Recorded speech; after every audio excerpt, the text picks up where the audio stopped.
pelbagai perencah, pelbagai ramuan. Kini tiba masanya untuk anda lengkapkan carta anda sebagai satu resepi lengkap.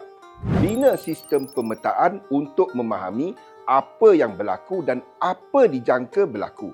Antaranya adalah menggunakan teori gelombang Elliott. Dalam 30 Days Trading Recipes kali ini, kita belajar cara bina sistem pemetaan pasaran. Pertama, fahami asas teori gelombang Elliott. Kedua, penggunaan sasaran Fibonacci, momentum dan series structure untuk korelasi. Ketiga, kenal pasti instrumen yang akan membuat struktur impulsif. Keempat, melihat pasaran sebagai satu yang dibentuk oleh pelbagai elemen. Pelbagai ramuan, pelbagai perisa.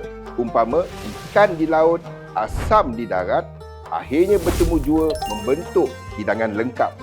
Sertai Live Education XM bersama saya untuk penerangan penuh. Selamat berpuasa.